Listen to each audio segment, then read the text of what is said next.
অজুর বিষয়ে, অজুতে আমাদের যে সমস্ত ভুল ত্রুটিগুলো সচরাচর হয়ে থাকে সে বিষয়ে সামান্য কিছু কথা আর্জ করার এরাদা রাখি। ওয়া মা তৌফিক ইল্লা বিল্লাহ। আমরা সকলেই কম বেশ জানি যে অজু বা পবিত্রতা এটা হলো সালাতের চাবি। নবী সাল্লাল্লাহু আলাইহি ওয়াসাল্লামের সূরা আবু দাউদে বর্ণিত হাদিসে আসছে, তিনি বলেছেন মিফতাহুস সালাতি আত-তাহুর, সালাতের বা নামাজের চাবি হলো কি? পবিত্রতা বা অজু। তো চাবি যদি ঠিক থাকে, পারফেক্ট হয়, তাহলে তালা খুলবে। আর যদি চাবি পারফেক্ট না হয়, ঠিক না হয়, তাহলে সেক্ষেত্রে তালা খুলবে না। ওই চাবি দিয়ে আপনি ঘরে প্রবেশ করতে পারবেন না। মনে করুন জান্নাত হলো আমার ঘর বা গন্তব্য, ঢুকতে হলে আমাকে সালাতের তালাটুকু খুলে ঢুকতে হবে, অর্থাৎ সালাত পড়ে ঢুকতে হবে, আর তার চাবি হলো পবিত্রতা। তাহলে পবিত্রতা চাবি, তার তালা হলো সালাহ, আর সালাহ পড়ে আমি ঢুকতে চাচ্ছি জান্নাতে। তাহলে আমার শেষ গন্তব্যে, অর্থাৎ আমি যে জায়গাটা যেতে চাচ্ছি সেই জায়গায় জান্নাতে যেতে হলে আমার সালাত ঠিক হতে হবে, আর সালাত ঠিক হতে হলে তার চাবি ঠিক থাকতে হবে। তালা ঠিক থাকতে হলে, তালা খুলতে হলে চাবি ঠিক থাকতে হবে। সেটা হলো কি? সালাত, তাহারাত বা পবিত্রতা। তো পবিত্রতার সবচাইতে কমন পবিত্রতা হলো অজু। এই অজুর বিষয়ে আমাদের বেশ কিছু ত্রুটি, বেশ কিছু ভুল ভ্রান্তি হয়ে থাকে। অজুর যে ভুলগুলো হয়তো আপনিও করেন, আমরাও করছি প্রতিনিয়ত, কিন্তু জানি না। তো সেগুলো নিয়ে আমরা সংক্ষেপে আলোচনা করব। নবী সাল্লাল্লাহু আলাইহি সাল্লাম বুখারী মুসলিমের হাদিসে আসছে, তিনি বলেছেন লা তুকবালু সালাতুন বিগাইরি তাহুরিন, পবিত্রতা ছাড়া কোনো সালাত কবুল হবে না। কোনো সালাত আল্লাহর কাছে অ্যাকসেপ্টেড, গ্রহণযোগ্য হবে না কি ছাড়া? তাহারাত ছাড়া, অজু ছাড়া। অতএব এই অজু এটা পূর্ণাঙ্গ হলে সালাত পূর্ণাঙ্গ হবে, সালাত পূর্ণাঙ্গ হলে জান্নাতে যাওয়া সহজ হবে ইনশাআল্লাহ। অতএব একটা আরেকটার সাথে সম্পর্ক যুক্ত বিধায় সবকিছুর আগে, সালাতেরও আগে আমাকে লক্ষ্য করা দরকার আমার অজু বা তাহারাতটা কি হচ্ছে কিনা, ঠিকঠাক হচ্ছে কিনা। প্রিয় ভাইরা, অজু দুই প্রকার। একটা হলো কোন রকম অজু, আরেকটা হলো পূর্ণাঙ্গ অজু। একটা হলো কোন রকম অজু, আরেকটা হলো কি? পূর্ণাঙ্গ অজু। পূর্ণাঙ্গ অজু যেটা, এটাকে হাদিসের ভাষায় বলা হয়েছে ইসবাগুল ওযু। পূর্ণাঙ্গভাবে অজু করা, এটাকে বলা হয়েছে ইসবাগুল ওযু, অর্থাৎ অজুকে পরিপূর্ণভাবে করা। আর একটা হলো যেন তেন ভাবে, কোন কোন রকম ভাবে অজু সেরে ফেলা। আমরা সাধারণত সারাদিন যে অজুটা করি, সারা জীবন যে অজুটা করে আসছি, সেটা হলো যেন তেন অজু বেশিরভাগ লোকের। ইল্লা মান রাহিমা রব্বি, হাতে গোনা কিছু লোক আমরা আছি যারা ইসবাগুল ওযুর যে নির্দেশ সেটা পালন করতে সক্ষম হয়েছি, অর্থাৎ অজুটা পূর্ণাঙ্গ করতে পেরেছি। প্রিয় ভাই বন্ধুগণ, ইসবাগুল ওযু এর নির্দেশ নবী সাল্লাল্লাহু আলাইহি ওয়াসাল্লাম বিভিন্ন জায়গায় দিয়েছেন, বিভিন্ন জায়গায় বহু হাদিসে আসছে তোমরা অজুকে আসবিগুল ওযু, আসবিগুল ওযু, তোমরা অজুকে পরিপূর্ণ করো, অজুকে পূর্ণাঙ্গভাবে করো, সঠিকভাবে করো, যথাযথভাবে করো। তার মানে নবী সাল্লাল্লাহু আলাইহি ওয়াসাল্লাম জানতেন যে অজুতে যথার্থতার খেলাফ প্রচুর পরিমাণে হয়ে থাকে, আর সেজন্য তিনি সাবধান করেছেন আসবিগুল ওযু, অর্থাৎ অজুকে তোমরা পূর্ণাঙ্গভাবে করো, সুন্দরভাবে করো, যথার্থভাবে করো। কথা কি বুঝাতে পারছি? যেহেতু অজুর বিষয়ে আমাদের গাফলতি আছে বা গাফলতি থাকার কথা, সেজন্য নবী সাল্লাল্লাহু আলাইহি ওয়াসাল্লাম আমাদেরকে বলেছেন অজু করো, এটা না, বলেছেন আসবিগুল ওযু, অর্থাৎ আকমিলুল ওযু, অজুকে পরিপূর্ণভাবে করো, সুন্দরভাবে করো, যথাযথভাবে করো। অজুর যে ফজিলত, অজুর যে ফজিলত মুসলিম বর্ণিত হাদিসে আসছে, নবী সাল্লাল্লাহু আলাইহি ওয়াসাল্লাম বলেছেন যে ব্যক্তি পরিপূর্ণভাবে অজু করবে, পরিপূর্ণভাবে অজু করবে, ভালোভাবে অজু করবে, এবং অজুর শেষে কালিমাতুশ শাহাদা যেটা আছে, আশহাদু আল্লা ইলাহা ইল্লাল্লাহু ওয়াহদাহু লা শারীকা লাহু ওয়া আশহাদু আন্না মুহাম্মাদান আবদুহু ওয়া রাসূলুহু, এই কালিমায়ে শাহাদা পাঠ করবে অজুর শেষে, এই ব্যক্তির জন্য আল্লাহ সুবহানাহু ওয়া তাআলা জান্নাতের সমস্ত দুয়ার খুলে দিবেন। তাহলে আমরা বলতে পারি জান্নাতের 8 দুয়ারের সমস্ত দুয়ারের একটা রিমোট এখানে নবী সাল্লাল্লাহু আলাইহি ওয়াসাল্লাম আমাদেরকে বাতলে দিয়েছেন। একটি রিমোট, এই এক রিমোট টিপের সঙ্গে সঙ্গে 8 দরজা সব খুলে যাবে। সেটা হলো অজুকে কি করা? পরিপূর্ণভাবে করা, সুন্দরভাবে করা, এবং এর শেষে, অজুর শেষে কালিমাতুশ শাহাদা পাঠ করা, আশহাদু আল্লা ইলাহা ইল্লাল্লাহু ওয়াহদাহু লা শারীকা লাহু ওয়া আশহাদু আন্না মুহাম্মাদান আবদুহু ওয়া রাসূলুহু। আপনি পাঠ করলেন, জান্নাতের সমস্ত দুয়ার এর রিমোট যেন টিপ দিলেন। এই 3টা কাজ করলেন মানে কি, জান্নাতের 8 দরজার একটি কমন রিমোটে টিপ দিলেন আপনি, সবগুলো পটপট খুলে যাবে, যে কোনো দরজা দিয়ে আপনি জান্নাতে দাখিল হতে পারবেন ইনশাআল্লাহ। প্রিয় ভাইরা, তাহলে হাদিস থেকেও বোঝা গেল যে যে কোনো দরজা দিয়ে ঢুকতে হলে ওযুটা হইতে হবে পরিপূর্ণরূপে ওযু, ইসবাগুল ওযু।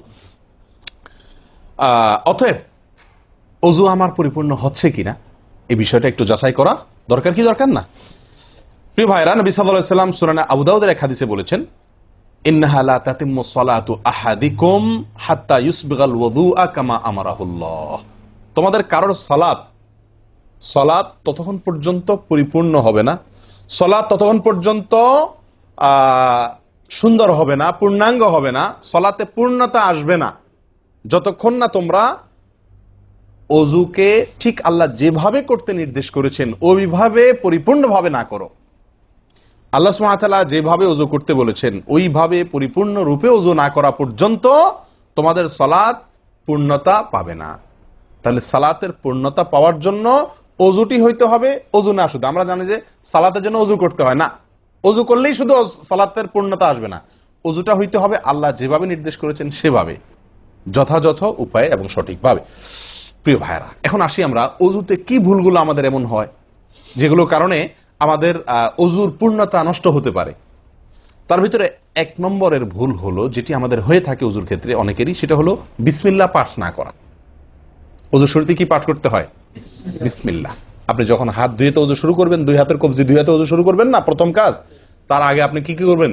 বিসমিল্লাহ। বিসমিল্লাহ বলে হাত ধুয়ে তারপর ওযু শুরু করবেন। বহু লোক আছি আমরা ওযুখানায় ওই গল্প করতেছি, আড্ডা মারতেছি, কথাবার্তা বলতেছি, এই বলতে বলতে ওযু শুরু করে দিছি, তাহলে বিসমিল্লাহ কখন পড়তেছি? বিসমিল্লাহটা অনেক সময় অমনোযোগিতার কারণে, অবহেলার কারণে, অন্যমনস্কতার কারণে বিসমিল্লাহটা অনেক সময় আমরা বলতে ভুলে যাই। অথচ এই বিসমিল্লাহ পাঠ করা ওযু শুরুতে অনেক বিশেষজ্ঞ আলেমের মতে ফরজ। অনেকে বলেন বিসমিল্লাহ পাঠ না করলে ওযুই হবে না, আপনি যদি ভুলে বাদ দেন ওযু হলো না। যদিও সংখ্যাগরিষ্ঠ ওলামাদের মতে এটা না, তাদের মতে বিসমিল্লাহ পাঠ করা এটা ওযুর সুন্নাহ। এটা হলো ওযুর কি? সুন্নাহ। এটা আপনি যদি বিসমিল্লাহ বলে যদি ওযু শুরু করেন তাহলে ওযুটার ভিতরে পূর্ণাঙ্গতা আসলো। ওযুটার ভিতরে কি আসলো? পূর্ণাঙ্গতা আসলো। ওযুটার ভিতরে ওযুটা আপনার হৃষ্টপুষ্ট হলো। এই ওযুতে ইনশাআল্লাহ আপনার সালাত পূর্ণাঙ্গ হবে, যে সালাত আপনাকে জান্নাতে নিয়ে যাবে ইনশাআল্লাহ। তাহলে ওযুর শুরুতে একটা প্রাথমিক ভুল হলো বিসমিল্লাহ ভালো করে না পাঠ করা। নবী সাল্লাল্লাহু আলাইহি ওয়াসাল্লাম বলেছেন, ইবনে মাজাহ হাদিস, লা ওযুআ লিমান লাম ইয়াযকুর ইসমাল্লাহি আলাইহি। ওই ব্যক্তির ওযু হবে না, হাদিসটি সহিহ। নবী সাল্লাল্লাহু আলাইহি ওয়াসাল্লাম বলেছেন ওই ব্যক্তির ওযু হবে না যে ব্যক্তি ওযুর শুরুতে আল্লাহর নাম নেয় নাই, বিসমিল্লাহ বলে নাই। এখন ওযু হবে না বলা হয়েছে, এই হবে না বলতে হাদিস বিশেষজ্ঞ উলামা ইকরাম এবং ফুকাহা ইকরাম বলেন, এখানে হবে না বলতে ওযুর ওই প্রাণ হলো না, ওযু পূর্ণাঙ্গ হলো না, ওযুটা যেভাবে হওয়া দরকার ছিল সেভাবে হলো না, কোন রকম হয়ে গেল মার্শাল হাল, সালাত আদায় হয়ে গেল, দায়িত্ব খালাস হয়ে গেল, কিন্তু এটা যেভাবে আল্লাহ সুবহানাহু ওয়া তাআলা চাচ্ছেন, নবী সাল্লাল্লাহু আলাইহি ওয়াসাল্লাম চাচ্ছেন, যেভাবে ওযুর নির্দেশ আসছে সেভাবে হলো না। যদি আমি বিসমিল্লাহ পাঠ না করি, তাহলে বোঝা গেল ওযু করার সময় আপনি কারোর সাথে কথা বলছেন, খোশ গল্প করছেন, মোবাইলে আলাপ করছেন, অন্য কোনো ব্যস্ততায় আছেন, অন্য কোনো ধ্যানে আছেন, ওই অবস্থায় হাত ধুয়ে ওযু শুরু করে দিলেন, বিসমিল্লাহ পাঠ করলেন না। এটা হলো একটা ত্রুটি। এই ত্রুটি আমাদের হয় কিনা মাঝে মধ্যে? অনেকে তো আছেন নিয়মিতই করেন না, অনেকে আছেন করেন কিন্তু ওই যে অন্য মানুষকে হয়ে গেলে হাত ধুয়ে শুরু করে দিচ্ছেন আর বিসমিল্লাহ আর বলেন নাই। তাহলে আপনি যে কোনো কাজের শুরুতে বিসমিল্লাহ বললেন কি না বললেন সেটা এত বেশি গুরুত্বপূর্ণ না, যত বেশি গুরুত্বপূর্ণ ওযুর শুরুতে বিসমিল্লাহ পাঠ করা, কারণ এটার জন্য পৃথক নির্দেশ এসেছে। এমনি তো একটা কমন নির্দেশ আছে, নবী সাল্লাল্লাহু আলাইহি ওয়াসাল্লাম বলেছেন, কুল্লু আমরিন জিবারিন লাম ইউবদা বিবিসমিল্লাহ ফাহুয়া আবতার ওয়া ফি রিওয়ায়াতিন ফাহুয়া আকতা। যে কোনো গুরুত্বপূর্ণ কাজ আল্লাহর নাম দিয়ে শুরু না করলে সেটা অপূর্ণাঙ্গ থাকে, কাজটা অর্ধেক থাকে, অর্ধেকা থাকে, অপূর্ণাঙ্গ থাকে, পূর্ণাঙ্গতা আসে না যে কোনো ভালো কাজ। কিন্তু ওযুর বিষয়ে নবী সাল্লাল্লাহু আলাইহি ওয়াসাল্লামের আলাদা নির্দেশ আছে, ওযু হয় না এমন কথা তিনি বলেছেন। তাহলে বোঝা গেল ওযুর শুরুতে বিসমিল্লাহ পাঠের উপরে আমাদের সাবধান হতে হবে। এখন একটা সমস্যা হলো, আমরা আজকাল বেশিরভাগ লোক ওযু করি হলো টয়লেটের মধ্যে, আর টয়লেটের মধ্যে আল্লাহর নাম নেওয়া নিষেধ, ঠিক না ঠিক? টয়লেটের মধ্যে আল্লাহর নাম নেওয়া নিষেধ, জায়েজ নাই। তাহলে আমাদের ওযু যদি টয়লেটে আপনার বাথরুমের ভেতরে যে কি করি ওযু করি, তাহলে আমি বিসমিল্লাহ বলতে পারবো না, কারণ আল্লাহর নাম নেওয়া বাথরুমে নিষেধ, টয়লেটে নিষেধ। আবার বিসমিল্লাহ না বললে আমার ওযুটাও পূর্ণাঙ্গ হচ্ছে না, তাহলে আমি করবোটা কি? বলেন, সমাধানের পথ কি? কি করব? কি নিষেধাজ্ঞা অমান্য করে বিসমিল্লাহ বলবো, নাকি আপনার বিসমিল্লাহ ছেড়ে দেব? তাতে তো অজু আবার পূর্ণাঙ্গ হবে না, দুইটাই সমস্যা না? এই জন্য উত্তম এবং সবচেয়ে ভালো হলো অজুটা বাহির করার চেষ্টা করবেন। বেশিরভাগ জায়গাতে, সব জায়গাতে কম বেশ, বাথরুম টয়লেটের ভেতরে যদি বেসিন থাকে তো বাইরেও টেপ বা বেসিনের ব্যবস্থা থাকে, থাকে না থাকে না? বিশেষ করে বাসা বাড়িতে অথবা অফিস আদালতে দেখা যায় যে ওই টয়লেটে অনেক সময় আমরা কি করে ফেলি, অজু করে ফেলি। এটা উচিত না, এটা একটা ভুল আমাদের। অজু আমরা করব বাহিরে। কেন? কারণ টয়লেটে অজু করতে গেলে আল্লাহর নাম নিতে হচ্ছে, আর আল্লাহর নাম নেওয়া নিষেধ সেখানে। আমি সেখানে আল্লাহর নাম নিতেও পারছি না আর নাও নিতে পারছি না। যদি নেই তাহলে আল্লাহর নাম নিয়ে গুনাহ করছি টয়লেটে, আর যদি না নেই তাহলে আমার অজুটা অপূর্ণাঙ্গ থেকে যাচ্ছে। ঠিক না ঠিক? এই জন্য আমরা উত্তম হলো অজু করব কোথায়? বাইরে এসে যে কোনো টেপে। কথা কি বুঝাতে পারছি? বাইরে এসে একান্ত যদি কখনো আপনি বাধ্য হয়ে যান, বাইরে ভিড় নাই, ব্যবস্থা, সেটা ভিন্ন কথা। আর বাসা বাড়িতে যদি এরকম কোনো বাসা বাড়িতে যে বাইরে কোনো সিস্টেম নাই, আপনার নিজের বাসা না, আপনি ঠিক করতে পারতেছেন না, তো কমপক্ষে বেসিন এবং আপনার টয়লেটের কমোডের মাঝখানে কি দিব,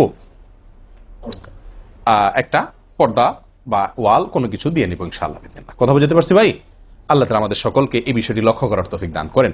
তাহলে ভাই আমরা বিসমিল্লাহ পাঠ করব অজু শুরুতে, লক্ষ্য করব ইনশাআল্লাহ যাতে করে অজু শুরুতে বিসমিল্লাহ পাঠে ভুল না হয়। মনে থাকবে তো ইনশাআল্লাহ? আল্লাহ আমাদের তৌফিক দান করেন। দ্বিতীয় যে ভুলটি হয় ভাই, 199 জনের বলবো, তার চেয়ে বেশি হতে পারে, হাজারের ভিতরে 10 জন মানুষের হয় কিনা আমার সন্দেহ আছে এই কাজটা সঠিকভাবে করতে পারি না। সেটা হলো অজুর সময় মেসওয়াক করা। অজুর সময় কি করা ভাই? মেসওয়াক করা। এটি এত গুরুত্বপূর্ণ সুন্নাত যে নবী সাল্লাল্লাহু আলাইহি ওয়াসাল্লাম বলেছেন, বুখারীর হাদিস, লাউলান আশুক্কা আলা উম্মতি লা আমারতুহুম বিসওয়াকি ইনদা কুল্লি ওযু। বুখারীর হাদিস।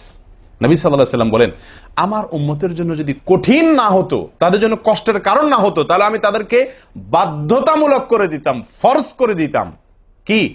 প্রত্যেক অজুর সময় মেসওয়াক করা। প্রত্যেক অজুর সময় মেসওয়াক করা, এটা বাধ্যতা করে দিতাম যদি তাদের কষ্টের কারণ। কারণ বাধ্যতামূলক করে দিলে তখন এটা তাদের জন্য, প্রতি ওয়াক্তে মেসওয়াক করাটা তাদের জন্য বাধ্যতামূলক হয়ে গেলে এটা ছাড়া অজু হতো না, তখন তারা বিপদে পড়ে যেত, বেশি কষ্ট হয়ে যেত। অজুতে যদি এখন মনে করেন 10টা 15টা 20টা ফরজ নবী সাল্লাল্লাহু আলাইহি ওয়াসাল্লাম ঠিক করে দিন, তাহলে 20টা 15টা 20টা 25টা ফরজ আদায় করে অজু করা একটু কষ্ট হয়ে যেত না? 5 বার দৈনিক একটু আমাদের জন্য ঝামেলা হয়ে যেত কিনা? নবী সাল্লাল্লাহু আলাইহি ওয়াসাল্লাম সেদিকে লক্ষ্য করে আমাদেরকে কি করলেন না? সহজ করে দিলেন, অর্থাৎ ফরজ করলেন না। তার মানে কি করলেন? সুন্নাহ এর অন্তর্ভুক্ত করলেন। কিন্তু তার হাদিস থেকে, তার বক্তব্য থেকে বোঝা যায় যে অজুর সময় মেসওয়াকের গুরুত্ব তার কাছে কত বেশি ছিল। নবী সাল্লাল্লাহু আলাইহি ওয়াসাল্লামের কাছে অজুর সময় মেসওয়াক করার গুরুত্ব কত বেশি ছিল সেটা এই হাদিস থেকে বোঝা যায় কি যায় না? তিনি চাইছেন আমাদেরকে অজুর সময় মেসওয়াকের নির্দেশটা বাধ্যতামূলক করতে। শুধু করেন নাই কেন? আমাদের কষ্টের দিকে লক্ষ্য করি। এই হাদিস থেকে নবী সাল্লাল্লাহু আলাইহি ওয়াসাল্লাম যে চাচ্ছেন মনে প্রাণে আমরা যেন অজুর সময় মেসওয়াক করি, এটা বোঝা যায় কি যায় না? ভাই আমরা বিশেষ করে আরবিয়ানদেরকে দেখি, স্পেশালি সৌদি আরবে আমরা যারা আছি দেখি যে সৌদিদের প্রত্যেকের পকেটে কি থাকে? মেসওয়াক থাকে, এবং তারা সারাক্ষণ মেসওয়াক করে। এটা যেমন আমার দাঁতের মাড়ির জন্য উপকারী, ন্যাচারাল আপনার রস, মেসওয়াকের রস কর যেটা আসে, বিশেষ করে তিতা জাতীয় হলে আরো বেশি ভালো হয়। এটা আমাদের দাঁতের জন্য যেমন উপকার হয়, তেমনি ভাবে দাঁতকে পরিষ্কার রাখে, দবদবা রাখে, দুর্গন্ধ দূর করে, অনেক দুনিয়াবী উপকারিতা আছে। আর এর পাশাপাশি আপনি যতবার মেসওয়াক করছেন ততবার নবী সাল্লাল্লাহু আলাইহি ওয়াসাল্লামের এই আদেশটি আপনার পালন হচ্ছে। অজুটা, বিশেষ করে অজুর সময় মেসওয়াক করলে আপনার অজুটা কি হচ্ছে? যেই অজুতে তালা খুলবে সুন্দরভাবে এবং আপনি জান্নাত পর্যন্ত যেতে পারবেন, সে অজু হবে যদি আপনি তাতে কি করতে পারেন? অজুর মধ্যে সময় মেসওয়াক করতে পারেন। ভাই কার কার পকেটে মেসওয়াক আছে? আছে সাথে কারো? তো আপনারা আসার সময় আসছেন যে অজু করেন নাই, কি বলেন? মেসওয়াক আছে কার কার? আলহামদুলিল্লাহ, একজন পাওয়া গেল। আর ভাই অজুর সময় মেসওয়াক এটি আমরা ছেড়ে দিয়েছি। এই আমলটা আমাদের মধ্যে নাই বললেই চলে। কি বলেন? এই আমলটাকে পুনর্জীবন দেওয়া যায় কি না? যায় না? অন্য কারোর জন্য না, আমার নিজের জন্য। আমি মেসওয়াক করব, তার উপকারিতা আমি নিজে পাবো, দুনিয়াতে পাবো, মানি ভালো থাকবে, মুখে দুর্গন্ধ দূর হবে, মুখ পরিচ্ছন্ন হবে। আখেরাতে পাবো নবী সাল্লাল্লাহু আলাইহি ওয়াসাল্লামের সুন্নাহ পালনের মাধ্যমে অজু সুন্দর হবে, অজু সুন্দর হলে সালাত ঠিক হবে, সালাত ঠিক হলে জান্নাতে যেতে পারবো। তাহলে একটা একটার সাথে সম্পর্কযুক্ত। মেসওয়াক করবো তো ইনশাআল্লাহ? একদম উঠে গেছে মেসওয়াক। অজুর সময় মেসওয়াক করতে আমাদের দেশি ভাইদেরকে দেখাই যায় না একেবারে বললে চলে। প্রিয় ভাইরা, আপনারা কি জানেন নবী সাল্লাল্লাহু আলাইহি ওয়াসাল্লামের জীবনের শেষ আমল কি ছিল? মেসওয়াক ছিল। নবী করিম সাল্লাল্লাহু আলাইহি ওয়াসাল্লামের জীবনের শেষ আমল, যে আমলের পরে আর কোনো আমলের সুযোগ পান নাই, এই আমলের পরে তিনি দুনিয়া থেকে বিদায় নিয়ে গেছেন, তার জীবনের লাস্ট আমল কি ছিল? মেসওয়াক। তিনি আয়েশা রাদিয়াল্লাহু তাআলা আনহার কোলে মাথায় রেখে শুয়েছিলেন মৃত্যুর ঠিক আগ মুহূর্তে। শরীরে আর শক্তি ছিল না মেসওয়াক চিবানোর মতো, নতুন মেসওয়াক চিবায়া ওটাকে নরম করবেন এই শক্তিটা ছিল না। আল্লাহ রাসূল সাল্লাল্লাহু আলাইহি ওয়াসাল্লাম আয়েশা রাদিয়াল্লাহু তাআলা আনহাকে দিলেন, আয়েশা মেসওয়াকটা আমাকে একটু চাবায়া দাও। তিনি চাবায়া নরম করে দিলেন, এরপর নবী সাল্লাল্লাহু আলাইহি ওয়াসাল্লাম মেসওয়াকটা করলেন। বাস, এই মেসওয়াকের পরে তার মৃত্যু এবং এই মেসওয়াকের মাঝখানে আর কোনো আমল করার সুযোগ ছিল না। ভাই, কত গুরুত্বপূর্ণ আমল বোঝা উচিত। ওজুর সময় মেসওয়াকটা উঠে গেছে, আমরা কি করবো ইনশাআল্লাহ? সবসময় মেসওয়াক পকেটে রাখবো তো ইনশাআল্লাহ? ওজুর সময় মেসওয়াক কখন করবেন, এটা নিয়ে ওলামাদের দুটি মত পাওয়া যায়।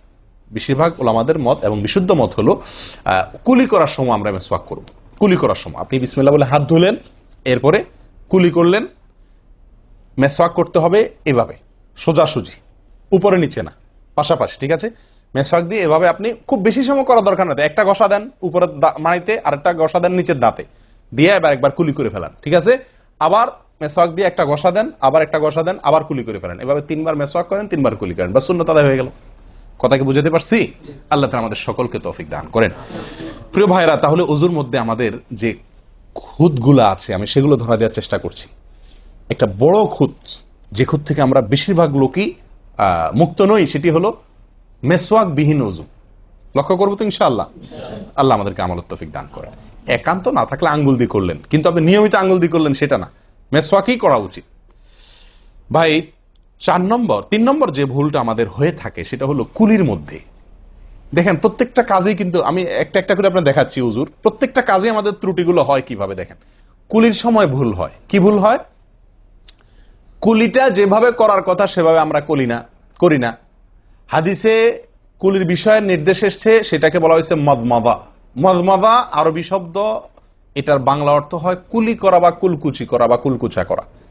এই কুলি বা কুলকুচা এটা হলো মুখের ভিতরে আপনি হাতের কষে করে পানি নিয়ে মুখে নাড়বেন, এরপরে ফেলবেন, আবার হাতে নিবেন, কিছু সময় নাড়বেন, 1 সেকেন্ড হোক 2 সেকেন্ড হোক, এরপরে ফেলবেন।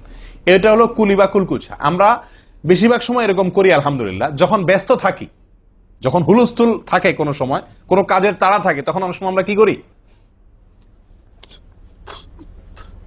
হয় কি না হয় না? মুখে নিলাম আর ঢাললাম, মুখে নিলাম আর ঢাললাম। আমি জানি না আপনাদের হয় কিনা এরকম। আমি দেখছি এরকম অনেক সময় হয়। আপনারা একমত কিনা? নিলাম মানে ব্যস্ততার কারণে, হয়তো জামাত শেষ হয়ে যাচ্ছে বা অন্য কোনো কারণ আছে, অথবা দেরিতে আসছি, তো তখন মুখের ভিতর নেওয়া আর ফেলাও, নেওয়াও আর ফেলাও, এতে কুলি হবে না। হাদিসে যে কুলির নির্দেশ আসছে সেই কুলি হবে না। এটা মুখে পানি দিলেন আর বাইর করলেন, এটাতে কুলি হইতে হলে আপনাকে মুখে পানি দিবেন, নাড়বেন। ভাই, কুলিটা কেন করতে বলা হয়েছে? মুখের ভেতরটা কি করার জন্য? পরিষ্কার করার জন্য। আপনি যদি মুখে পানি নেন আর বাইর করেন, তাহলে কি মুখ পরিষ্কার হবে? আপনাকে তো মিনিমাম 1-2 সেকেন্ড হলেও নাড়তে হবে জিনিসটা, পানিটা, তাহলে আপনার মুখটা কি হবে? পরিষ্কার বা পরিচ্ছন্ন হবে। আল্লাহ তাআলা আমাদেরকে আমলের তৌফিক দান করেন। ভাই, তাহলে কুলির ত্রুটিটা বুঝতে পারছেন তো? তাড়াহুড়া করে অনেক সময় মুখে পানি নিয়ে ফেলে দিই আমরা, এটা করা যাবে না। নাম্বার 4, নাকে পানি দেওয়া। দেখেন, একটা একটা করে দেখেন, প্রত্যেকটাতে ত্রুটি আছে। আল্লাহুল মুস্তাআন। নাকে পানি দেওয়া, নাকে পানি দেওয়ার যে নির্দেশ আসছে হাদিসে, এটাকে বলা হয় ইস্তেনশাক। ইস্তেনশাক, ইস্তেনশাক আরবি ব্যাকরণ অনুযায়ী এটা বাবে ইস্তিফআলের মাসদার বা ক্রিয়ামূল, যেটার মধ্যে এক্সট্রা ভাবে টানা, আকর্ষণ করার অর্থ যার মর্মের ভিতরে আছে। তো ইস্তেনশাক শব্দের মূল অর্থ হলো পানি টানা, নাকে পানি টানা। আমরা নাকে পানি টানি না, দেইও না। ধান খেতে পানি দেওয়া হয়, আর লাল শাকের খেতে পানি ছিটানো হয়, ঠিক না? ঠিক। লাল শাক বা মূলার শাকের খেতে পানি ছিটানো হয়, আর ধান খাত, বেশিরভাগ ইরি ধান ইত্যাদি এই সমস্ত ধান খেতে পানি দেওয়া হয়। তাহলে দেওয়া আর ছিটানো বেশ কম আছে কি নাই? একটা হলো দেওয়া, একটা হলো ছিটানো, আর একটা হলো টানা। টানা হলো এই ক্লাসের অজুতে নাকে পানি টানবেন, বি ক্লাসের অজুতে নাকে পানি দিবেন, থার্ড ক্লাসের অজুতে নাকে পানি ছিটাবেন।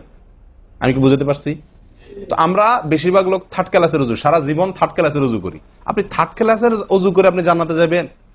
ফার্স্ট ক্লাসে থাকেও তো যাইতে কঠিন হয়ে যায়। আপনি থার্ড ক্লাসের অজু করে কিভাবে আপনি সালাতের খুলবেন, তালা খুলবেন, কিভাবে আপনি জান্নাতে যাবেন? অতএব ভাই, এই নাকে পানি দেওয়ার বিষয়ে সাবধান থাকতে হবে। দেখুন, নিয়ম হলো আপনি হাতের কোষে পানি নিয়ে নাকে ধরলেন, নাকে ধরে হালকা কি করবেন? টান দিবেন, হালকা টান দিবেন, হালকা টান। কারণ একটু জোরে টান হয়ে গেলে সেটা কি হয়ে যাবে? নাকের তালু তো উঠবে, আপনার কষ্টের কারণ হবে। শরীয়ত আপনাকে কষ্ট দিতে চায় না, শরীয়ত আপনাকে কষ্ট দিতে চায় না। আল্লাহ সুবহানাহু ওয়া তাআলা চান না আমরা কোনো কষ্টে নিপতিত হই। অতএব আমি এমন জোরে টান দেবো না যে নাকের তালু তোড়ে, কিন্তু হালকা একটু টান দেবো, যাতে করে অন্তত সামান্য একটু ভেতরে পানিটা যায়। নাকে পানি দেওয়ার উদ্দেশ্য আর কুলি করার উদ্দেশ্য এক। নাকে পানি দেওয়ার উদ্দেশ্য হলো নাকের ভেতরের যে ময়লাগুলা, ধারে কাছে যে ময়লাগুলা আছে, এগুলো যেন পরিষ্কার হয়ে যায়। আল্লাহর দরবারে দাঁড়াবো পরিচ্ছন্ন হয়ে, পবিত্র হয়ে। হ্যাঁ, এই জন্য নাকে পানি দেওয়ার নির্দেশ আছে। এখন আপনি যদি নাকে পানি কোষ নিয়ে ধরে একটু হালকা টান দেন, তাহলে ভিতরে কিছুটা পানি যাবে কি যাবে না? এটা আপনাকে করতে হবে। নাম্বার 2, এটা যদি আপনি করতে কষ্ট হয়, টান দিলে, আপনি আস্তে টান দিলেও উপরে উঠে যায়, তো দরকার নেই। তাহলে আপনি কি করেন? নাকে পানি দেন। নাকে পানি কিভাবে দিবেন? নাকটাকে অন্তত পানির মধ্যে কি করে রাখেন? চুবাই রাখেন। 1 সেকেন্ড চুবাই রাখেন, কিছু দূর পানি যাবে কিনা। আমি কি বুঝাতে পারছি? আমরা অনেকে, বিশেষ করে আমি দেখছি, অজু করার সময় নাকে পানি ছিটান। কিভাবে পানি ছিটান? ওই যে কষে করে পানি নিয়ে, লক্ষ্য করছেন আপনারা? এভাবে নিয়ে এরকম মারে পানিটা, এরকম মারলে সেটা কি হলো? ছিটানো হলো। হাদিসে যে ইস্তেনশাকের কথা বলা হয়েছে সেটা হলো না। আপনি সারা জীবন অজু করলেন, অথচ আপনার কখনো নাকে পানি দেওয়ার সুন্নাটি আদায় হলো না। সারা জীবন, আজীবন আপনার অজুটি হয়ে গেল সুন্নাত ছাড়া। আমি কি বুঝতে পারছি? অতি প্রিয় ভাই বন্ধুগণ, এই বিষয়টা খুব লক্ষ্য রাখতে হবে যে নাকে পানি দেওয়ার ক্ষেত্রে আমাদের ত্রুটি হয়। পানিটা ভেতরে যায় না, অনেক সময় আমরা ছিটা দেই, বা অনেক সময় দিলেও কোন রকম দিয়েই ছেড়ে দিই। দিয়ে ছেড়ে দিলে তো হবে না, আপনার ভেতরে অন্তত যতদূর সম্ভব ততদূর পানিটা, এই নরম অংশটা তত নিতে হবে, আপনি উপরে উঠানোর দরকার নেই। আমি কি বুঝতে পারছি? এটা একটা ত্রুটি হয় অজুর ক্ষেত্রে। দেখুন, অজুটা পূর্ণাঙ্গভাবে কি হচ্ছে না, কত ভাবে দেখেন। প্রিয় ভাইরা, এটা গেল একটা ভুল ইস্তেনশাকের বিষয়। এই বিষয়ে নবী সাল্লাল্লাহু আলাইহি ওয়াসাল্লাম একটা আলাদা নির্দেশ আছে দেখেন, যাতে আমরা নাকে পানি দেওয়াটা ভালোভাবে করি। উনি হয়তো জানতেন বা দেখছেন যে মানুষ নাকে পানি দেওয়াতে গাফলতি করে, ত্রুটি করে, ওই যে ছিটাছিটির কাজ করে। তিনি বলেছেন, সহিহ বুখারীর হাদিস, না আফওয়ান, আবু দাউদের হাদিস, নবী সাল্লাল্লাহু আলাইহি ওয়াসাল্লাম বলেছেন, আসবিগিল ওযুআ, ওই একই কথা, তোমরা ওযুকে পরিপূর্ণভাবে করো। ওয়াখাল্লিল আসাবি' ওয়া বালিগ ফিল ইস্তিনশাক ইল্লা আন তাকুনা সাইমান। নাকে পানি দেওয়ার সময় খুব ভালোভাবে নাকে পানি দিবা তোমরা। যদি তুমি রোজাদার হও তাহলে ভিন্ন কথা, তাহলে খুব বেশি ভালো করে নাকে পানি দিতে যেও না, কারণ তখন পানি উপরের দিকে উঠে গলা হয়ে তোমার পেটে যেতে পারে, রোজা ভঙ্গ হতে পারে। আমি কি বুঝতে পারছি? তাহলে আপনি নাকে পানি দিবেন, কিন্তু আপনি কি করবেন না, রোজাদার হলে তখন শুধুমাত্র ভালোভাবে নাকে পানি দিতে পারবেন না। আর এছাড়া অন্য সময় কি করবেন? নাকে পানি দেওয়ার ক্ষেত্রে ভালোভাবে দিতে বলা হয়েছে। ভালোভাবে দেওয়ার মানে কি? ছিটাইলে হবে? কোন রকম দিলে হবে? টান দিবেন, না পারলে অন্তত যতটুকু সম্ভব নাক চুবায়া আপনি ভেতরে পানিটা কিছু দূর হলেও নেওয়ার চেষ্টা করবেন। লক্ষ্য রাখবেন তো ইনশাআল্লাহ। আল্লাহ আমাদেরকে সকলকে আমলের তৌফিক দান করেন। প্রিয় ভাইয়েরা, তাহলে নবী সাল্লাল্লাহু আলাইহি ওয়াসাল্লামের নির্দেশ আছে আলাদা, যে তোমরা নাকে পানি দেওয়ার ব্যাপারে কি করবে? ভালোভাবে নাকে পানি দিবে। আল্লাহ আমাদেরকে আমলের তৌফিক দান করেন। আরেকটি ভুল ভাই, নাকে পানি দেওয়া একটা আমল, নাক ঝাড়া আরেকটা আমল। নাকে পানি দেওয়া এটা একটা নির্দেশ, আর নাক ঝাড়া আরেকটা নির্দেশ। আমি কি বুঝতে পারছি? কুলি করা একটা আমল, হাত ধোয়া একটা আমল, হাতের কবজি পর্যন্ত 2 হাতের বিসমিল্লাহ বলা, তারপর তো এটা আছেই। এরপরে মেসওয়াক করা একটা আমল, কুলি করা আরেকটা সুন্নাহ, কুলির পরে নাকে পানি দেওয়া বা নাক দেওয়া পানি টানা আরেকটা আমল, এরপরে নাক ঝাড়া আরেকটা আমল। আমি কি বুঝতে পারছি? নাক ঝাড়া এটাকে বলা হয় হাদিসের ভাষা ইস্তিনসার। ইস্তিনসার, ঝাড়া। এই নাক ঝাড়ার ক্ষেত্রে বিরাট ভুল হয় ভাই। ভুল, সবচেয়ে বড় ভুল তো এটা যে নাক ঝাড়াটা অনেকে ঝাড়েই না, ওই যে ছিটায় দেয় বশেষ। নাক যে আলাদা ঝাড়তে হয় এটা অনেকে জানেনই না, করেনই না এটা। আবার অনেকে করেন তো মাঝে মধ্যে করেন, কিন্তু নাক ঝাড়াটা করা উচিত। যতবার নাক দিয়ে টান দিলেন না, এরপরে হালকা আঙ্গুল দিয়ে চাপ দিয়ে আপনি ওইটাকে প্রেসার দিয়ে নাকটা পরিষ্কার করবেন। কথা কি বুঝাতে পারছি? আবার নাকে পানি দিলেন, আবার পরিষ্কার করলেন, আবার নাকে পানি দিলেন, আবার পরিষ্কার করবেন। ভাই এটা হলো নাক ঝাড়া। এই বিষয়ে নবী সাল্লাল্লাহু আলাইহি ওয়াসাল্লামের নির্দেশ আছে। দেখুন সহিহ বুখারীতে আসছে, তিনি বলেন ইযাস্তাইকাযা আহাদুকুম মিন মানামিহি, যদি কেউ ঘুম থেকে উঠে, যদি কেউ ঘুম থেকে উঠে ফাতাওয়াদ্দা, এরপর সে ওযু করতে যায়, ফালইয়াস্তানসির সালাসান, তাহলে সেই জন্য 3 বার নাক ঝাড়ে, নাক পরিষ্কার করে। কেন? ফাইন্নাশ শাইতানা ইয়াবিতু আলা খাইশুমিহি, কারণ নাকের যে বাঁশি, উপরের ছিদ্র, এই জায়গাটায় শয়তান রাত্রি যাপন করে। শয়তানের বেডরুম আপনার নাকের বাঁশি। বুঝতে পারছেন? শয়তানের বেডরুম হলো আমাদের নাকের বাঁশি। নবী সাল্লাল্লাহু আলাইহি ওয়াসাল্লাম বলছেন এই জায়গাটা সে অবস্থান নেয় এবং এই জায়গায় গিয়া মোটামুটি আমাদেরকে ব্রেন ওয়াশ করে যে শুয়ে থাক, আরাম কর, যত ওয়াসওয়াসা দেওয়া দরকার, তার যে ডিউটি সেটা সে পালন করে, কুকামের যত বুদ্ধি দেওয়া দরকার, কিন্তু তার এই ঘাঁটি হলো আমাদের নাকের বাঁশি। ওযুর সময় যদি আমরা এটাকে সুন্নাহ পালন করতে গিয়ে এটাকে ঝাড়ি, তাহলে শয়তান দূর হয়ে যায়। কথা বুঝতে পারছি ভাই? এই বিষয়ে আরো কয়েকটি হাদিস আছে যে হাদিসগুলো দ্বারা বোঝা যায় যে শয়তানের অবস্থান এই জায়গাটাতে থাকে মানুষের দেহে। তো আপনি যদি শরীরটাকে ফুরফুরে করতে চান, শয়তান ওয়াসওয়াসা থেকে ফ্রেশ হয়ে যেতে চান, তাহলে আপনার নাক ঝাড়ার আমলটার ব্যাপারে গুরুত্ব দিতে হবে। কথা বুঝতে পারছি ভাই? তাহলে ওলামা ইকরাম বলেন এই হাদিসে তো ঘুম থেকে উঠে ওযু করার ক্ষেত্রে বলা হয়েছে, তো এর মানে শুধু ঘুমের জন্যই এটা খাস নয়, ঘুম থেকে উঠে আপনি ওযু করলে সে ওযুতে এটা বেশি গুরুত্বপূর্ণ, কিন্তু অন্য সকল ওযুতেই বিষয়টি আমলযোগ্য বা সুন্নাহ। অতএব আমরা নাকে পানি দেব একটা আমল, আবার না কি করব, ঝাড়বো আরেকটা আমল। ভাই এরপর আসি আরেকটি গুরুত্বপূর্ণ আমল যেটি হয় না, বা আরেকটি ত্রুটি ওযুতে, সেটি হলো আঙ্গুল খেলাল না করা। ওযুতে কি না করা? আঙ্গুল খেলাল না করা। আঙ্গুল খেলাল হলো হাত এবং পায়ের আঙ্গুলের যে চিপাগুলো আছে, এই চিপাগুলোতে পানি পৌঁছানোর জন্য, পানি পৌঁছানোটা নিশ্চিত করার জন্য কি করতে হবে? এক হাতের আঙ্গুলকে অন্য হাতের আঙ্গুলের চিপায় ঢুকায়া এভাবে কি করতে হবে? একটু হালকা নাড়তে হবে, যাতে করে জায়গাটাতে চিপাটাতে পানি গেছে এটা কারণ এই চিপাগুলোতে পানি নাও যেতে পারে শুকিয়ে থাকার কারণে। তা আপনি যদি একটু নাড়া দেন পানির ভিজা আঙ্গুল দিয়া, তাহলে ইনশাআল্লাহ ওখানে পানি পৌঁছানোটা মোটামুটি নিশ্চিত হয়ে যাবে। ঠিক না ঠিক? তাহলে এই জিনিসটা অনেক সময় আমরা করি না, অথচ নবী সাল্লাল্লাহু আলাইহি ওয়াসাল্লামের নির্দেশ আছে আলাদা। তিনি বলেছেন আবু দাউদের হাদিস, আসবিগিল ওযুআ ওয়া খাল্লিল বাইনাল আসাবি', ওযুকে পরিপূর্ণভাবে করো। আর ওযুকে পরিপূর্ণভাবে করার একটি অন্যতম কাজ হলো আপনার আঙ্গুলের মাঝে কি করা? খেলাল করা। তিনি বলেছেন তোমরা আঙ্গুলের মাঝে খেলাল করবে, এক আঙ্গুলকে অন্য আঙ্গুলের মাঝে প্রবেশ করে পরিষ্কার করবে। এটা হলো হাতের আঙ্গুল। পায়ের আঙ্গুল কিভাবে করবেন? পায়ের আঙ্গুল তো আর এক আঙ্গুল অন্য পায়ের আঙ্গুল ঢুকাতে পারবেন না, সেটা করবেন হলো অন্য হাদিসে আসছে, এই যে কোন আঙ্গুল আছে না, কোন আঙ্গুল দিয়া সব চিপাগুলাতে কি করবেন? ঘষা দিবেন। কোন আঙ্গুল দিয়া আপনার সব পায়ের আঙ্গুল চিপাগুলাতে ঘষা দিবেন। ভাই আমরা কজনে করি এই খেলার আমলটা বলেন তো? পায়ের আঙ্গুল কোন আঙ্গুল দিয়া পায়ের আঙ্গুলের চিপা খেলাল করা, হাতের আঙ্গুল খেলাল করা কজনে করি আমরা বলেন? তাহলে এই ভুলগুলো আমাদের অহরহ হচ্ছে না ভাই? আমরা কি জান্নাতে যেতে চাই না? আমাদের সালাদটা সুন্দর হোক আমরা চাই না ভাই?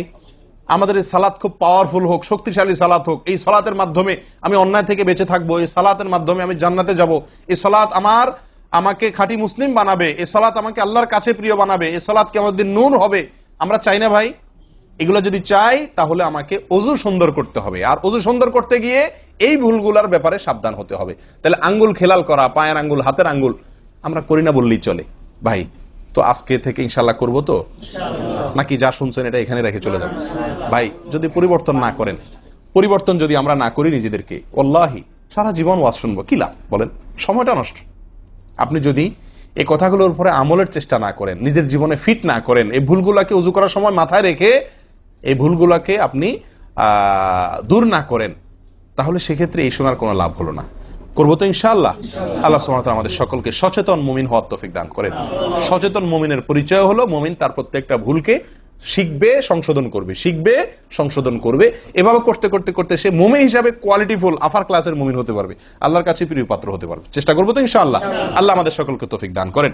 প্রিয় ভাইয়ারা, ওযুর ক্ষেত্রে আরেকটি ভুল, এই যতগুলো ভুল বললাম এর ভিতরে বড় দুটি ভুল বলে ওযুর ভুলকে আমরা শেষের দিকে চলে আসছি।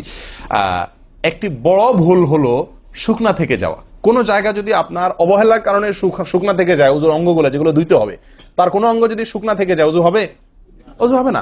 এক ব্যক্তি অজু করে আসছেন, নবী সাল্লাল্লাহু আলাইহি ওয়াসাল্লাম দেখেছেন তার অজুর কোন জায়গায় শুকনা আছে, তিনি বললেন যাও আবার অজু করো, তোমার অজু হয় নাই।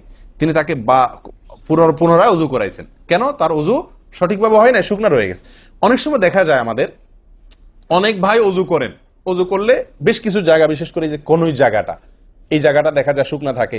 এই যে কানের লতির এই যে জায়গাটা, এখানে দেখা যায় একটু কি থাকে, শুকনা থাকে। কপালের দিকে দেখা যায় শুকনা থাকে। এই জায়গাগুলো অনেক সময় দেখা যায়, বহু লোককে দেখা যায় অজু করে আসছে, এখানে শুকনা, এখানে শুকনা, পায়ের গোড়ালি গিরা এই জায়গাগুলোতে শুকনা। কারণ হলো ওই যে অবহেলা করে অজু করছে, কোন রকম অজু করছে, অজুটা যেভাবে করা দরকার সেভাবে করে নাই। ভাই এই জিনিসটা আপনার লক্ষ্য করা দরকার কি দরকার না? অজুই হবে না। এই যে ভুলগুলো বললাম এগুলা হলে আপনার অজু হয়ে যাবে, কাগজে কলমে অজু হয়ে যাবে। কিন্তু এখনকার যে ভুলটা বললাম, যদি শুকনা না থাইকা যা আল্লাহ মাফ করেন, তাহলে কাগজে কলমে অজু হবে না, কাগজে কলমেও কি হবে না, অজু হবে না। এত জঘন্য, সাবধান থাকার দরকার কি দরকার না? আল্লাহ তাআলা আমাদেরকে সাবধান হওয়ার তৌফিক দান করেন। ভাই আরেকটি বড় ভুল, এটাও বিশাল বড় ভুল, সেটা হলো পানি অপচয় করা। পানি অপচয় করা, আল্লাহ মাফ করেন, এটা থেকে মুক্ত আমরা কেউই না বোধ হয় এই যুগে। পানি অপচয় অজুর সময়, ভাই আমাদের অজুতে কত পানি লাগে। আপনি যদি, আমরা তো বেশিরভাগ লোক এখন ট্যাপে উজু করি না, আপনি যে ট্যাপটা ব্যবহার করেন ওই ট্যাপের নিচে যদি একটা কি রাখেন, বালতি রেখে দেন, আপনি অজু করার শেষে লক্ষ্য করে দেখেন একটা খালি বালতি যদি রাখেন কি পরিমাণ পানি পড়বে আনুমানিক? প্রায় এক বালতির মতো হয়ে যাবে না? সুবহানাল্লাহ, 50-100 জন লোকের উজুর পানি এটা। নবী সাল্লাল্লাহু আলাইহি সাল্লামের উজুর পানির পরিমাণটুকু হাদিসে আসছে ভাই। এক গ্লাস পরিমাণ পানি দিয়ে তার কি হয়ে যেত, উজু হয়ে যেত। এক গ্লাস পানির প্রয়োজন হতো না নবী সাল্লাল্লাহু আলাইহি সাল্লামের উজুতে, গোটা উজুতে।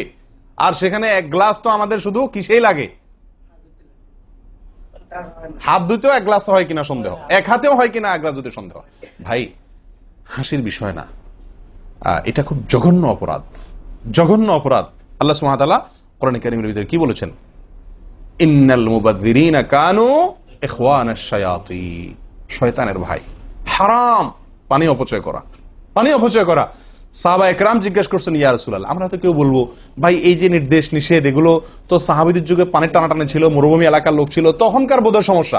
ভাই এখন তো আমাদের যুগে আলহামদুলিল্লাহ কি আছে, প্রচুর পরিমাণে পানি আছে, পানির তো অভাব নেই আল্লাহর ফজলে। আমরা কেউ হয়তো মনে করি যে অনেক পানি আছে, এখন বোধহয় আর এই এত টানাটানি করে ওযু করার প্রয়োজন নাই। আমি বলবো না ভাই, এটা ভুল। সাহাবায়ে কেরাম জিজ্ঞেস করছেন নবী সাল্লাল্লাহু আলাইহি ওয়াসাল্লামকে, ইয়া রাসূলুল্লাহ, যদি আমরা সমুদ্রে থাকি, নৌকায় যাচ্ছি, জাহাজে যাচ্ছি, সমুদ্রে পানির কোনো অভাব নাই, সেখানে পানি ব্যবহারের ক্ষেত্রেও কি আমাকে হিসাব করে করতে হবে? অতিরিক্ত করলে হিসাব দিতে হবে? নবী সাল্লাল্লাহু আলাইহি ওয়াসাল্লাম হাবাচক উত্তর দিয়েছেন। ও ভাই, তাহলে বোঝা গেল যে পানি ট্যাঙ্কিতে আছে, আপনার লাইনে পানি আছে, এই জন্য আমি পানি অপচয় করার অনুমতি আমাকে শরীয়ত দেয় নাই। অতিরিক্ত পানি ব্যবহার করলে আমাকে হিসাব দিতে হবে।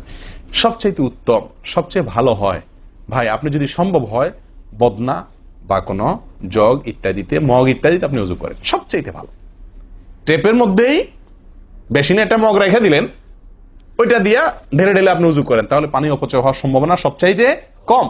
ট্যাপ ছেড়ে দিয়ে যে আমরা ওযু করি, আমরা যেভাবে ওযু করার কথা বলছি, এই যে মেসওয়াক করতে হবে, এরপরে কুলি করতে হবে, নাকে পানি দিতে হবে, আবার নাক ঝাড়তে হবে, এই কাজগুলো করতে একটা গ্যাপ হয় না, গ্যাপ।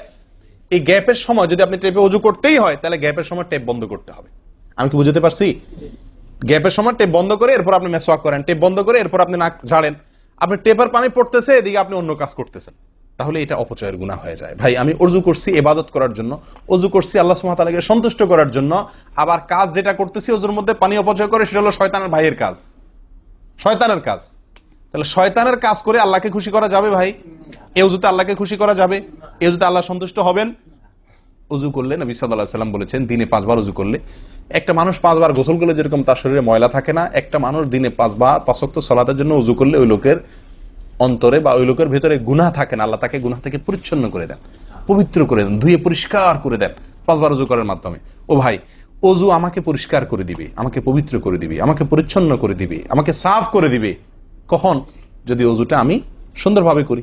আমার ওযুতে যদি এত বড় ভুল হয় যে পানি অপচয় করে আমি হারামে লিপ্ত হই, গুনাহে লিপ্ত হই, তাহলে আমার সে ওযু আমাকে পরিচ্ছন্ন করবে না, পবিত্র করবে না, সুন্দর করবে না, আল্লাহকে সন্তুষ্ট করা যাবে না। প্রিয় ভাইরা, আমি আবারও বলছি, এই ভুল থেকে আমরা কেউ মুক্ত নই, আল্লাহ মাফ করুক, ইল্লা মার রাহিমা রব্বি, হাতে গোনা দুই একজন ছাড়া আমরা কেউ মুক্ত নই ভাই। উজু করার সময় পানি অপচয়, আজকে টেপের যে কালচার, এই টেপ ছেড়ে আমাদের উজু করা, এটা জঘন্য একটি ভুল। যদি টেপটা আমি ছেড়ে রাখি, হ্যাঁ আপনি উজু করছেন, বন্ধ করে নিচ্ছেন, আবার দরকার হচ্ছে চালাচ্ছেন, এটা হলে ঠিক আছে। আপনি যদি এটা করতে যান পাবলিক অজুখানাতে, হয়তো পিছন থেকে কেউ আপনাকে তাড়া মারবে, আরে ভাই তাড়াতাড়ি করেন, দেরি করতেছেন, মারুক ভাই তাড়া, সে তাড়া মারুক, কিন্তু আপনার উজুটা কি করতে হবে? আপনাকে কোয়ালিটিফুল উজু করতে হবে। আল্লাহ তাআলা আমাদেরকে সে উজু করার তৌফিক দান করেন। উজুর ক্ষেত্রে আরেকটা ভুল হলো ভাই, চাপাচাপি করে উজু করা, উজু ধরে রাখা, চাপাচাপি করে উজু ধরে রাখা, এই ভুলটা প্রচুর পরিমাণ হয়, বিশেষ করে শীতের দিনে। গরমের দিনে আলহামদুলিল্লাহ ওয়াজ করার দরকার হয় না, মনে না মানে উজু দরকার না হলে উজু করি আমরা, ঠিক আছে না, বিশেষ করে মরুভূমি এলাকাতে, গরমের জায়গাতে। কিন্তু শীতের দিন আসলে সুবহানাল্লাহ, আসরের উজুতে চেষ্টা করি টেনে টুনে এসা পর্যন্ত নিয়ে যাওয়ার জন্য, ঠিক না ঠিক? একটা চেষ্টা থাকে যে আসরের উজুতে মাগরিব গেছে, যেহেতু পেশাবের বেগ আছে, বায়ুর বেগ আছে, বাথরুমের বেগ আছে, তো একটু চাইপা চুপা যদি ধরে রাখতে পারে, এসাটা হয়ে গেলে এসা বড় তারা উজু করা লাগলো না, খালাস, উজু করাতে বেঁচে গেলাম ঠান্ডার দিনে, ঠিক না ঠিক? এই অলসতাটা আমরা অনেকে করি কি করি না, এটা উচিত না। উজুর ক্ষেত্রে এটা একটা বড় ভুল। প্রথম কথা হলো, আপনি যদি পেশাবের বেগ থাকে, বায়ুর বেগ থাকে, আপনি সালাতে দাঁড়ালে সালাতে মনোযোগ সেভাবে হবে না। সালাতে যেরকম মনোযোগ দরকার, আল্লাহর সঙ্গে আপনার যেটা মানে বান্দার সঙ্গে গোলামের যে একটা বিনয় প্রকাশের ব্যাপার আছে, সেটা হবে না যদি আপনার কি থাকে, অজুর মধ্যে ওই প্রেসার থাকে, পেশাব বা পায়খানার বেগ থাকে। ভাই মানুষ যে কোনো কাজেই, ভালো কাজ মনোযোগ দিয়ে করতে হলে পেশাব পায়খানার বেগ থাকলে করা যায়? তাহলে আপনার সালাতের ভিতরে খুশু খুশু কিভাবে আসবে? আপনার সালাত, যে সালাত আপনাকে সফলতা এনে দিবে, যে সালাত আপনাকে জান্নাত পর্যন্ত নিয়ে যাবে, সেই সালাতের জন্য তো খুশু খুশু দরকার, আপনার মনোযোগ দরকার, আপনার স্থিরতা দরকার। স্থিরতা তো আসবে না যদি আপনার মন থাকে টয়লেটে, আপনি আছেন মসজিদে, দেহ আছে মসজিদে, মনটা আছে টয়লেটে, তাহলে তো এই সালাত পূর্ণাঙ্গ হবে না। এই জন্য ভাই চাপা চাপি করে অজু ধরে রাখা, এটা অজুর ক্ষেত্রে আরেকটা বড় ভুল, এটা করা যাবে না। যারা চাপাচাপি করে অজু ধরে না রেখে অজু ছুটতেছে, ছেড়ে দেয়, এরপরে যা উজু করে আসে, এদের জন্য বিশাল বড় পুরস্কার আছে, বিশাল বড় পুরস্কার, একটি নয়, তিনটি পুরস্কার। নবী সাল্লাল্লাহু আলাইহি ওয়াসাল্লাম বলছেন, মুসলিমের হাদিস, আলা আদুল্লুকুম মা ইয়ামহুল্লাহু বিহিল খাতায়া ওয়া ইয়ারফাউ বিহিদ দারাজাত। নবী সাল্লাল্লাহু আলাইহি ওয়াসাল্লাম বলেন যে, আমি কি তোমাদেরকে বলে দিব না যে কোন আমলটি মানুষকে তার ভুল ত্রুটিগুলো আল্লাহ তাআলা মাফ করে দেন এবং আল্লাহর কাছে তার মর্যাদা, গ্রেড বাড়তে থাকে, ইমানদার হিসাবে তার গ্রেড বাড়ে এবং আল্লাহ ভুল ত্রুটি মাফ করেন। কোন আমলের মাধ্যমে? তোমাদের কি বলে দিব না? সাহাবা ইকরাম বললেন, বালা ইয়া রাসূলুল্লাহ, হ্যাঁ ইয়া রাসূলুল্লাহ, আপনি বলে দিন। তখন নবী সাল্লাল্লাহু আলাইহি ওয়াসাল্লাম বললেন, ইসবাগুল wudu'i আলাল মাকারিহ, ইসবাগুল wudu'i আলাল মাকারিহ। প্রথম আমল, অপছন্দ, কষ্ট, ঠান্ডা, শীত, অথবা পানির অভাব, কিনা বুঝু করতে হইতেছে, যে কোনো কষ্টকে উপেক্ষা করে, কষ্টকে সহ্য করে যে ব্যক্তি অজু করে, অজু আটকায় রাখে না, এই ব্যক্তি, তাকে আল্লাহ সুবহানাহু ওয়া তাআলা তার গুনাহ যেমন মাফ করবেন, তার মর্যাদাও আল্লাহ তাআলা বৃদ্ধি করে দিবেন। তাহলে বোঝা গেল, সাধারণ অজু এটার চাইতে আপনি যদি অজুকে কি করেন,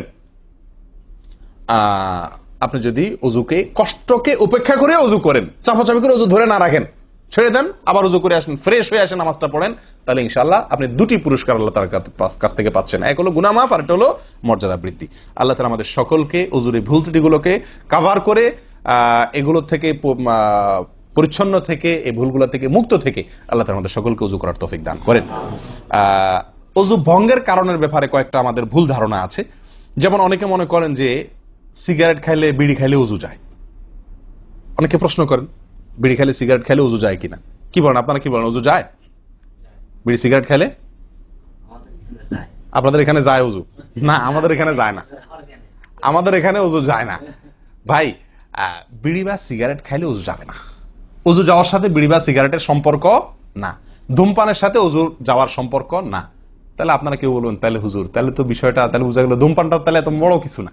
আপনি যেরকম সোজা করে দিলেন যে ধূমপান করলে কি যাবে না, অজু যাবে না, আমরা তো জানতাম এটা মারাত্মক কোনো বড় অপরাধ, এটা করলে অজু যাবে, আপনি বলতেছেন অজু যাবে না, তাহলে তো বড় বোধহয় এটা ছোট অপরাধ। না ভাই, অজু যাবে না তো আমল যাবে, ইমান যাবে। অজু গেলে তো কোনো ব্যাপার ছিল না, অজু যাওয়া কোনো দোষের কিছু ভাই। একজনের অজু আছে, তার বায়ু আসছে, অজু গেল। একজনের অজু আছে, পেশাব করলে অজু চলে গেছে, তার কোনো দোষ করছে সে? আপনারা বুঝেন না আমার কথা? অজু চলে গেলে সেটা কি দোষের কিছু? তাহলে এটা তো আমার বড় কিছু না, দোষের কিছু না। বিড়ি খাইলে, সিগারেট খাইলে অজু যাবে না তো? অজু যাওয়া তো দোষের কিছু না। এর চেয়ে বড়টা যাবে, তাকওয়া যাবে। কি যাবে? তাকওয়া ছুটে যাবে, মুত্তাকির খাতা থেকে নাম কাটা যাবে। বুঝেন না কথা? নেক আমলদারের খাতা থেকে নাম কেটে যাবে, গুনাহগার হবে, গুনাহে লিপ্ত হলো সে। অজু ভাঙলে তো দোষের কিছু হতো না, ভুল তেমন কোনো ক্ষতির কিছু হতো না, কিন্তু তার চাইতে বড় ক্ষতি হবে। কিন্তু অজু ভাঙবে না বলে তাহলে কি সিগারেট খায় ডাইরেক্ট মসজিদে চলে আসবো? না, সেটা জায়েজ নাই। সিগারেট যদি খান, এই বদ অভ্যাস যদি থাকে, হারামে লিপ্ত হওয়ার অভ্যাস থাকে, আল্লাহ হেফাজত করুক, সবাইকে ফিরে আসার তৌফিক দান করুক। কমের পক্ষে মুখকে ভালো করে ফ্রেশ করে পরিষ্কার করে ব্রাশ করে মেসওয়াক করে দুর্গন্ধ দূর করে তারপর মসজিদে আসবেন। কথা বুঝে আসছে? যাতে অন্য মানুষ কষ্ট না পায়। অনেকে মনে করেন হাঁটুর উপরে কাপড় উঠলে অজু ভেঙে যায়। ঠিক না? ঠিক। আপনারা কি বলেন? আপনাদের দেশে অজু ভাঙেনি? আপনাদের এখানে ভাঙে? আচ্ছা, ভাঙতে পারে। কোন কোন এলাকাতে হাঁটুর উপরে অজু কাপড় উঠলে কি করে? অজু ভাঙে। এটা অনেকে বলেন যে ভাই সতর যদি খুলে যায়, হাঁটুর উপরে কথা না, সতর খুলে গেল, কেউ অজু করার পরে উলঙ্গ হয়ে গেল কাপড় পাল্টাতে গিয়া বা কোনো কারণ, এক কথায় অজুর পরে যদি সতর খুলে যায় অজু ভাঙবে না। কিন্তু আমাদের অনেক দেশে অনেক এলাকাতে অজু ভাঙে না ভাই। এই যেখানে ভাঙে সেখানে আসলে ভাঙা উচিত না। অজু আপনার সতর খুললে কি হয় না? অজু ভঙ্গ হয় না। এর সাথে অজু ভঙ্গ হওয়ার সম্পর্ক নেই। ওই যে বলছি, ধূমপানের মতো। সতর যদি অন্য মানুষের সামনে খোলেন আপনি, তাহলে অজু ভাঙলে তো দোষের কিছু হতো না। এখানে তাকওয়া ভাঙবে, অজু ভাঙবে না। আমি কি বুঝাতে পারছি? এর চেয়ে বড় অপরাধ হবে, কবিরা গুনাহ লিপ্ত হলেন আপনি, ফরজ তরক হয়ে গেল, আপনি বড় গুনাহ করলেন। অজু ভাঙলে তো এমন দোষে কিছু হতো না, কিন্তু অজু ভাঙবে না। অনেকে মনে করে টিভি দেখলে, সিনেমা দেখলে, নাটক দেখলে, গান ফান দেখলে অজু ভাঙে না। এটার সাথেও কি নাই? অজু ভাঙার সম্পর্ক নাই। অজু ভাঙার সম্পর্ক নির্দিষ্ট কিছু কাজে, পেশাব করলেন, পায়খানা করলেন, বায়ু ছাড়লেন, ঘুমাইলেন, অজু ভাঙে এগুলাতে। কিন্তু আপনি সিনেমা দেখলেন, খারাপ কিছু দেখলেন, এই দেখলেই আপনার কি হবে না? অজু ভাঙবে না। হ্যাঁ, একটা কথা ঠিক যে আপনি এই যে কাজগুলোর কথা বললাম, আপনি সিগারেট খাইলেন, আপনি আল্লাহ মাফ করেন কোন হারামে লিপ্ত হলেন, আপনি সতর খুললেন মানুষের সামনে, আপনি সিনেমা দেখলেন, টিভিতে খারাপ হারাম কিছু দেখলেন, তাহলে কি করতে হবে? অজু করা উত্তম। অজু করা, এগুলা করার পরে বিনা অজুতে নামাজ না পড়ে অজু করে নামাজ পড়া উত্তম। কেন? কারণ অজু করলে আল্লাহ সুবহানাহু ওয়া তাআলা কি করেন? গুনাহ খাতা মাফ করে দেন। তাহলে আপনি যে অপরাধ করলেন সেটা মাফ করে নামাজে আসলেন ফ্রেশ হইয়া, ওটা ভালো। কিন্তু অজু ভেঙে যাবে এরকম না। মহিলারা বাচ্চাদেরকে দুধ দিলে অনেকে মনে করেন কি হয়? অজু ভাঙে। আসলে কি না, বাচ্চাদেরকে দুধ খাওয়ালে কি হবে না? অজু ভাঙবে না। কথা বুঝাতে পারছি? এরকম কিছু ভুল ধারণাও আছে। যাই হোক, অজুতে যে ভুলগুলো হয়ে থাকে আমি আবার বলে দিচ্ছি এক নজরে। এক, আপনার বিসমিল্লাহ না বলা, শুরুতে বিসমিল্লাহ ভুলে যাওয়া বা না বলা, এটা ভুল। আরেকটা হলো মেসওয়াক না করা, কুলি করার সময় মেসওয়াক না করা, এটা কমন ভুল হয়ে গেছে। 3 নম্বর হলো কুলিটা সুন্দরভাবে না করা, পানিতে মুখে পানি কোষ করে নিয়ে এরপরে কিছু সময় মুখের ভিতরে করে নাড়াতে হবে। না নাড়ানো, এটা আরেকটা ভুল। নিয়ে ফেলে দিলাম তাড়াহুড়া করে, এটা আরেকটা ভুল। 4 নম্বর হলো আপনার নাকে পানি ছিটাই আমরা, এটা আরেকটা ভুল। ছিটানো যাবে না নাকে পানি টানতে হবে অথবা পানি দিতে হবে, কিন্তু পানি কি করা যাবে না? ছিটানো যাবে না, ছিটানোটা আরেকটা ভুল। 5 নম্বর হলো আপনার নাক ঝাড়া। নাকে পানি দেওয়ার পরে কি করতে হয়? নাক ঝাড়তে হয়। আবার দেখেন ডানে বামে লোকজন দেখে ঝাড়েন, বিশেষ করে উজুখানাতে যদি করেন উল্টাপাল্টা আপনার নাক ঝাড়া, মার খায়েন না। তখন আমার কথা বলেন না, আমার যে মৌলভী সবার ওয়াজ শুনে আমি মার খাইছি। দেখেন, নাক ঝাড়ার সময় দেখে শোনা, আশপাশে দেখে নিজের নিয়ন্ত্রণে রেখে নাক ঝাড়বেন, কিন্তু ঝাড়তে হবে। ঝাড়াটা একটা সুন্নাহ আমল, এটি বিলুপ্ত হওয়ার পথে। 6 নম্বর হলো ভাই আঙ্গুল খেলাল করা। কি করা? আঙ্গুল খেলাল করা। এটা উঠে গেছে। পায়ের আঙ্গুল খেলাল করতে হবে, কোন আঙ্গুল দিয়ে হাদিসে আসছে, আর হাতের আঙ্গুল এগুলা দিয়া। কারণ এগুলাতে জাহান্নামের আগুন প্রবেশ করবে যদি এগুলো শুকনা থাকে, সালাত হবে না। এরপর আসি 7 নম্বর ভুল হলো আপনার সালাতের মধ্যে, এই ওযুর মধ্যে কোন অঙ্গ শুকনা থেকে যায়, বিশেষ করে গিরা। নবী সাল্লাল্লাহু আলাইহি ওয়াসাল্লাম বলেছেন ওয়াইলুল লিল আকাবি মিনান নার, তোমরা পায়ের গিরা গোড়ালি এগুলোকে জাহান্নামের আগুন থেকে বাঁচাবা। অর্থাৎ এগুলাতে ভালো করে পানি পৌঁছানোর জন্য, কারণ বিশেষ করে শুকনা যখন হয় শীতের দিনে, তখন এগুলা ফেটে যায়, পানি আপনি ঢাললেই যায় না, একটু হালকা ডললে ভালো করে তারপরে পানিটা জায়গা মতো যায়। এই জন্য ওইগুলোর পরে গোড়ালির পরে বিশেষভাবে লক্ষ্য রাখা দরকার। আর কষ্ট উপেক্ষা করে উজু করার চেষ্টা করা দরকার। আর শেষ যেটা, সেটা হলো পানি অপচয়। কি করা ভাই? পানি অপচয় করা। প্রচুর পরিমাণ পানি আমরা অপচয় করি উজু করার সময়, যেটা আমাদের উজুর সৌন্দর্যকে নষ্ট করে, উজুর গুণগত মানকে নষ্ট করে দেয়। আসুন সুন্দরভাবে উজু করার স্বার্থে এই ভুলগুলা থেকে মুক্ত থাকার চেষ্টা করি। আল্লাহ তাআলা আমাদের সকলকে আমল তৌফিক দান করেন। ওয়া আখিরু দাওয়ানা আলহামদুলিল্লাহি রাব্বিল আলামিন।